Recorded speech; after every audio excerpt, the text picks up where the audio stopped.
Como é que é, pessoal? Bem-vindos a mais um vídeo, espero que esteja tudo bem convosco e os investimentos a correr pelo melhor. Hoje mais um dia, falar de criptos numa semana em que tudo teve a crescer. E a verdade é que se olharmos para a última semana e meia, 2 semanas, o que nós temos é um crescimento no mercado de criptomoedas equivalente mais ou menos a 20%. 20% é mesmo muitos dólares. Muitos mesmo. Por isso foram 2 semanas de sorte para algumas pessoas, foram 2 semanas de azar para mesmo muita gente, porque houve mesmo muitos shorts que correram mal. Para vocês terem uma ideia do crescimento, eu vou-vos mostrar primeiro aqui uns gráficos e depois vou-vos explicar tudo aquilo que aconteceu, principalmente em termos de short squeeze e também alguns upgrades esta semana em algumas blockchains que tiveram muito impacto. Pessoal, para vocês terem uma ideia do crescimento dos últimos tempos, eu vou mostrar uma vez mais aqui os gráficos da Art2Trading e vou aproveitar para vos falar do próximo giveaway que eu vou ter no meu Instagram. É muito simples. Se vocês não conhecem a Art2Trading, a Art2Trading é um site onde estão previsões à semana. Vocês podem usá-lo, basta inscreverem-se, não têm que pagar nada e podem ver previsões semanais e com isso também tentarem arranjar uma estratégia para os vossos investimentos. No entanto, a Art2Trading tem uma versão paga e para aqueles que pagarem, em vez de terem uma atualização semanal das previsões, tem uma atualização sempre que existir alguma coisa que mude ligeiramente essa previsão. Portanto, vocês têm uma análise que está sempre a correr, uma previsão que está sempre atualizada, mas têm que pagar. O que é que eu vou fazer? Eu vou oferecer a 3 vencedores 3 meses gratuitos da versão paga para vocês conseguirem perceber mesmo o potencial desta plataforma.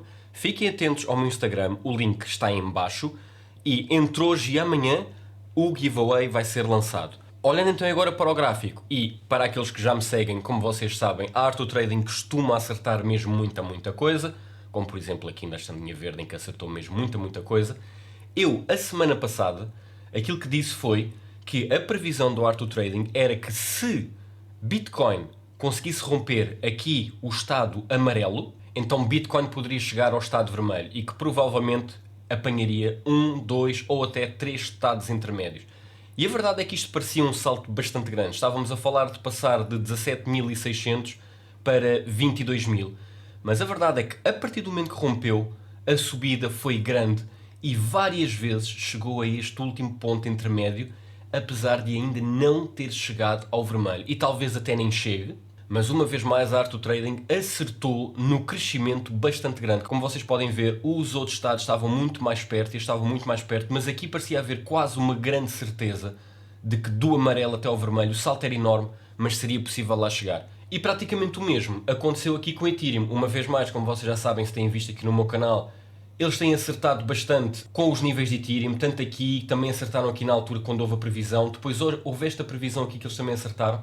E tal como eu disse a semana passada, a previsão era se rompessem aqui o estado amarelo, que provavelmente chegariam ao vermelho, e era um grande salto, uma vez mais era um grande salto. Ele conseguiu bater minimamente este estado intermédio, e a partir do momento que o conseguiu passar, disparou para o seguir, e agora está lá a voltar.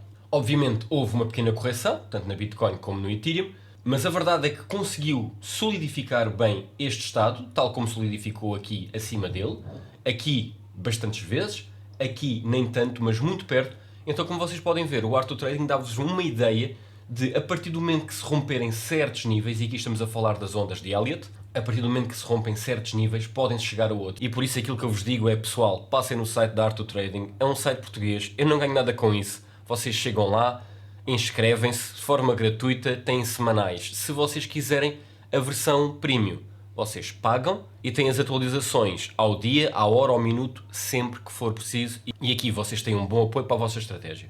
Agora que já vimos os gráficos, pessoal, short squeeze foi uma das coisas que aconteceu. Foi se calhar aquela que teve mais impacto. E basicamente o que é um short squeeze? É uma altura em que há muita gente a fazer short e de repente o mercado pura e simplesmente vira. E aqui as instituições tiveram um grande peso e o mercado virou. Bitcoin, Ethereum e muitas outras, principalmente Solana, das mais famosas foi de longe aquela que tinha mais shorts em cima. Então o que acontece? De repente as pessoas que estão a fazer shorts têm que comprar ações. E ao comprar ações estão a torná-la ainda mais cara, quando eles na realidade o que queriam era que ela descesse. E então de repente temos um short squeeze em que a grande maioria das pessoas que tem shorts e que portanto queria comprar ações muito mais baratas, na realidade começa a perceber que toda a gente está a comprar para ter o mínimo de prejuízo possível com o seu short. Quanto mais as pessoas compram para evitar um short ainda mais complicado, mais vai subindo, e então de repente toda a gente começa a comprar, porque toda a gente vê que, ok, o mercado vai subir, está a haver um short squeeze, eu estou a ficar cada vez com mais prejuízo. E então compram, compram, compram, e essa compra faz exatamente o tsunami que ninguém quer das pessoas que têm shorts, que é, de repente começa tudo a subir. E por isso é que algumas criptomoedas, como por exemplo Bitcoin, que tinha algum short, Ethereum, mas principalmente Solana, de repente começaram a subir. Agora, para além do short squeeze, houve outras coisas bastante interessantes. Por exemplo, uma das coisas que nós podemos notar é que Bitcoin subiu mais do que a grande maioria das altcoins, o que raramente acontece quando existem assim estas acelerações tipo brutais. Bitcoin começa a subir, mas a nível percentual, as outras altcoins costumam subir muito mais logo nos dias a seguir. Porquê? Porque, olha, se a Bitcoin está a subir, então vou já apostar nestas aqui que são super mais baratas, porque provavelmente de um ponto de vista percentual vão subir mais. Mas não, Bitcoin subiu percentualmente mais do que a grande maioria das altcoins. E quando isto acontece, então é investimento por segurança. E este investimento por segurança e com muito, muito dinheiro vem de quem? Das instituições. Porque pessoas como nós, por mais que nos possamos juntar, nós não conseguiríamos, a menos que fôssemos todos, nós não conseguiríamos ter tanto impacto em Bitcoin como têm as instituições que têm muito dinheiro à espera para ser investido e desta vez investiram bem. Por outro lado, a questão é que este rally já era minimamente esperado. E era minimamente esperado porquê? Tal como eu disse aqui no vídeo da semana passada, houve uma quebra acentuada da inflação nos Estados Unidos.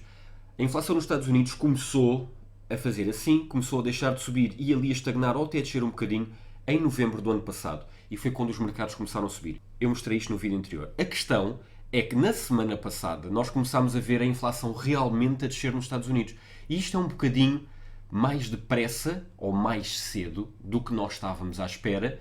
E apesar das notícias não serem todas indicativas de que os juros vão já começar a descer, já lá vamos, mas muito tem a ver com o desemprego, a verdade é que a inflação começou a descer nos Estados Unidos, então sempre que a inflação começa a descer, existe sempre uma altura em que principalmente as instituições vão acumular aquilo no qual acreditam. E lá está, uma vez mais, Bitcoin e Ethereum estavam lá. O cenário só ainda não é perfeito porque espera-se que os juros continuem a subir nos Estados Unidos. E porquê? Porque os Estados Unidos está a apontar para uma inflação de 2% e para lá chegar, provavelmente ainda vai subir mais um bocadinho os juros. Os juros ficarão muito perto dos 5%. Eu já falei aqui da questão dos 5% de juros nos Estados Unidos. Provavelmente eu acredito que isto possa fazer ou 4,5% ou 4,75%. Claro que houve já muita gente que se calhar também investiu a achar que os juros vão já começar a descer. Sinceramente, acho que em fevereiro os juros não vão descer. O que muita gente acredita, principalmente as instituições, é que possa ser possível o crescimento dos juros ser apenas de 0,25%. E isso seria um bom sinal para os mercados. O que é que não seria um bom sinal? Se em fevereiro, em vez de termos um crescimento de 0,25% do juro, portanto, esse aumento, se tivermos um aumento de 0,5%. Um aumento de 0,5% muito provavelmente vai trazer uma vez mais para baixo o mercado. Porquê? É uma subida um bocadinho mais forte do que aquilo que estava à espera e é uma subida que vai obrigar a inflação a descer mais depressa, mas também vai trazer algum desemprego. Os Estados Unidos está no limite, digamos assim, daquilo que as pessoas podem suportar, principalmente em termos de empréstimos para casa, e a verdade é que toda a Europa também caminha por aí, apesar de nós estarmos muito mais abaixo em termos de taxa de juros neste momento, por isso nós ainda temos que lá chegar, mas para já, os Estados Unidos, se aumentar 0,5%, o mercado quase de certeza absoluta que vai descer e um bom bocado. Eu sinceramente acho que o 0,5% é possível, mais do que isso não me parece, sinceramente. 0,5% é possível e isso vai diminuir a inflação, vai aumentar o desemprego, vai fazer com que a inflação depois diminua ainda mais por causa do desemprego e ao mesmo tempo o mercado vai um bocadinho para baixo porque ao existir desemprego as coisas ficam mais complicadas. E então a minha previsão, e que vocês já sabem pessoal, eu não sou um conselheiro financeiro, por isso tudo aquilo que eu estiver aqui a dizer é simplesmente a minha opinião, vocês façam a vossa própria pesquisa e o vosso próprio estudo, mas eu acho que ainda vamos demorar aqui uns mesinhos até os juros começar a descer. E continuo a dizer que acho que até ao verão nós vamos andar por aqui e só depois, calhar, na segunda metade do ano é que as coisas vão descer. A menos que, por algum motivo, o desemprego dispare nos Estados Unidos, o que também não me parece. Mas lá está, apesar de existirem aqui algumas notícias boas, como por exemplo o baixar da inflação, obviamente, há outros fatores importantes e uma das coisas que eu gosto bastante de ver são os relatórios que os bancos fazem nos inícios do ano para os seus investidores. Bancos para investidores. E a grande maioria dos bancos americanos e europeus traçam um cenário muito complicado para 2023. Acima de tudo, o que é que estes relatórios dizem?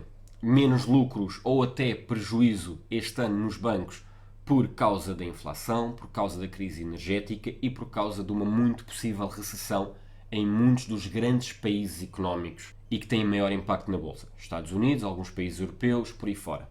Neste momento já não há tanta questão da pandemia, não só porque os países já não estão a fechar e porque estamos protegidos, mas por outro lado porque a própria China mudou a forma como estava a atuar, que era o Covid-0, e as coisas ao mudarem um bocadinho também na China, os bancos deixaram muito de olhar para 2023 com este problema. Este problema acaba por ser um bocado da equação. Temos os juros, temos a guerra, temos a inflação. E então, obviamente, que esta subida foi demasiado grande. Estamos a falar, se calhar, de uma das subidas mais impressionantes da história das criptomoedas. Em termos de dinheiro que entra no mercado das criptomoedas. Não estou a falar em termos de percentagem, porque antigamente era preciso muito menos dinheiro para isto subir tanto. Em termos de dinheiro que entrou no mundo das criptomoedas, foi mesmo muito, muito dinheiro. E então, tem que existir, obviamente, uma correção. E já está a existir e vai existir nos próximos tempos. Pelo meio disto tudo, existiram também algumas coisas novas. Por exemplo, Cardano apresentou um Development Kit, um Tools Kit, o que vocês quiserem, para desenvolvimento de segundas camadas.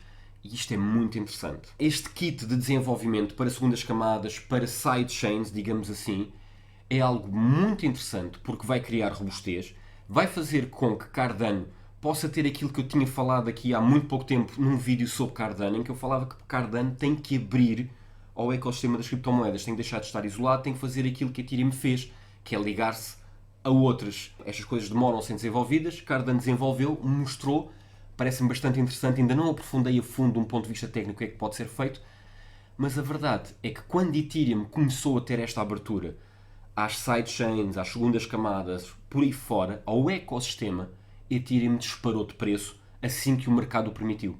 Outra coisa muito interessante, a AWS, que é a grande plataforma da Amazon, fez uma parceria com a Avalanche, em que as pessoas em AWS, para além de poderem construir as suas clouds, os seus data lakes, os seus machine learnings e por aí fora, também vão poder construir nós da rede Avalanche. Eu não acho de um ponto de vista técnico e até de um ponto de vista do que é a filosofia do blockchain que isto seja fantástico, porque acho que até vai um bocadinho contra a filosofia em si da blockchain, mas por outro lado faz com que de repente tenhamos aqui uma blockchain que é super acessível a muitas empresas, a muito desenvolvimento, porque a Azure da Microsoft, a AWS da Amazon e a Google Cloud Service da Google são as grandes plataformas neste momento de transformação digital, em que as empresas começam a pôr tudo em cloud, começam a ter as suas sincronizações, as suas redundâncias, os seus protocolos de emergência, as suas inteligências artificiais, as analytics, por aí fora. Se vocês forem developers, provavelmente sabem o que eu estou a dizer. Isto é mais um abrir, é mais um awareness de que é possível realmente já começar a misturar coisas e as pessoas vão ficar interessadas em saber, ok, eu agora posso me ligar a esta blockchain, eu posso descentralizar aqui alguma coisa, apesar de estar de alguma forma ligado à AWS. Mas é muito interessante a ideia, nem que seja só para tornar a ideia em si de blockchains mais normal no nosso dia-a-dia. Outra parceria interessante, Coinbase e BlackRock. BlackRock, como vocês sabem, já falei aqui imenso sobre ela, é o maior fundo de investimento do mundo. Trilhões de dólares que eles têm e que eles vão investindo. São o maior manipulador do mercado, a verdade é esta, e apesar de neste momento não estarem a passar pelas melhores fases, porque também investiram obviamente muito em criptomoedas, esta parceria com a Coinbase parece-me que pode ser muito interessante, não só para a Coinbase, mas principalmente para, uma vez mais, a ideia do mercado. Porquê? Porque se nós temos neste momento o maior manipulador, digamos assim, o peso mais pesado do mercado a fazer uma parceria com a Coinbase, o que a BlackRock está a fazer é abrir o conceito de investimento de criptomoedas a todos os seus investidores. E há mesmo muito, muito dinheiro aqui. Então, para já é isto, pessoal. Tivemos 2 semanas muito, muito boas em termos de crescimento e de injeção de dinheiro, porque lá está, a inflação nos Estados Unidos está a descer. Eu continuo a achar que ainda vamos ter momentos difíceis. Continuo a achar que algumas altcoins ainda vão ter os seus pontos mais baixos. Existe uma possibilidade muito forte de recessão em alguns países. Estados Unidos, Reino Unido, alguns países da Europa, a recessão é possível. Acredito que no total o mercado de criptomoedas ainda vai desvalorizar, ainda vai cair um bocado. A subida que houve nestas 2 semanas, e esta é a mensagem principal deste vídeo, pessoal, a subida que houve nestas 2 semanas, principalmente por instituições, dá-me algum conforto, dá-me alguma esperança, alguma certeza de que quando as coisas economicamente melhorarem no mundo, as grandes instituições vão apostar em algumas criptomoedas a sério. Quando as coisas estiverem bem, muita gente vai voltar a apostar em Bitcoin, em Ethereum e mais umas quantas. E o hype vai voltar. Porque assim que houve a primeira chama de esperança com a descida da inflação nos Estados Unidos, desde novembro basicamente o mercado ficou horizontal, deixámos de ter mínimos e agora de repente houve uma boa quebra da inflação e de repente o mercado sobe 20% no seu global. Isto é muito fixe. Pessoal, espero que tenham gostado. Boa sorte nos vossos investimentos. Um grande abraço. Até à próxima.